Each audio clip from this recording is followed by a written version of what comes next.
வணக்கம். இது நம்ம கிச்சன். இது நம்ம கிச்சன்ல நீங்க என்ன பண்ண போறோம்னா கடலை பருப்பு வடை பண்ண போறோம்.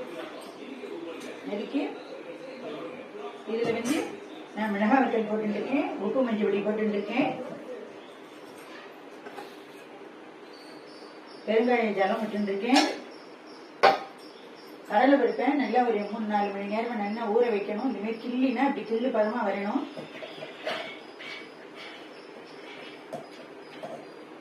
ஊற வச்சு நல்லா வடிகட்டி இதுல ஜலம் பொட்டு கூட இருக்கக்கூடாது. இது இப்ப ஒரு கோர்ஸ் பேஸ்டா அரைக்கணும்.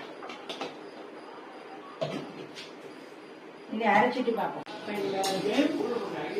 நம்மளுக்கு பருப்பு வடை ரெடியா எடுத்து இதை நம்ம எடுத்துருவோம். எடுத்துட்டு அட்டை எடுத்து போடணும்.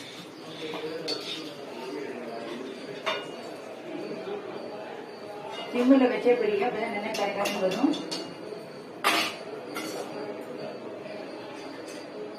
இப்படி ரொம்ப கனகனமா தட்டினேன் அது சொதன்னு இதுக்கு போடுற மாரி போயிடும். வடகறிக்கு தட்டுற மாரி ஆயிடும். நடுவில் கனமா வைக்காதீங்க.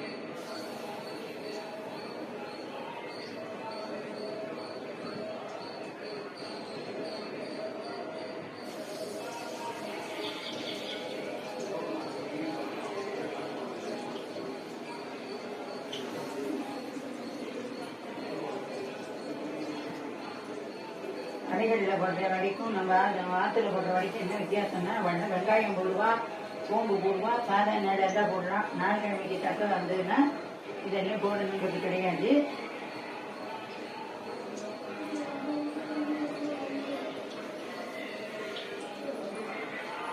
நல்லா வேக விட்டு எடுத்தா நல்லா கரகரம் முடியும்.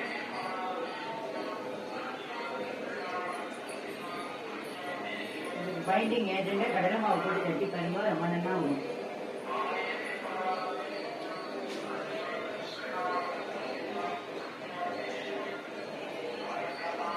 போட்ட உடனே அதே மாரியும் கலரக்கூடாது. கலரினா பிரிஞ்சிடும். பிரிஞ்சு அப்படியே அலந்து போயிடும்.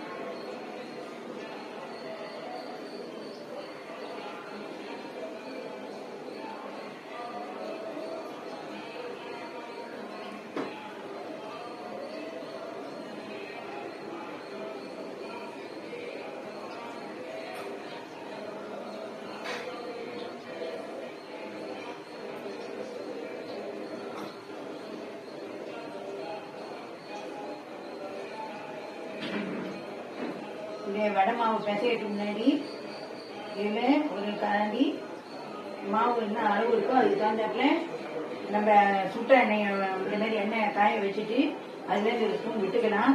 இல்ல வேண்டாம் அப்படின்னா ஒரு ஸ்பூன் நெய்யை கூட நெய்யை சுட சுட விடணுங்கிற அவசியம் கிடையாது. தண்ணீர் விட்டுட்டா வாசனை நல்லா இருக்கும். எண்ணெய் விடும்போது நல்லா கரகரன்னு வரும். நீங்களும் இதே மாதிரி பண்ணி பாருங்க. நன்றி.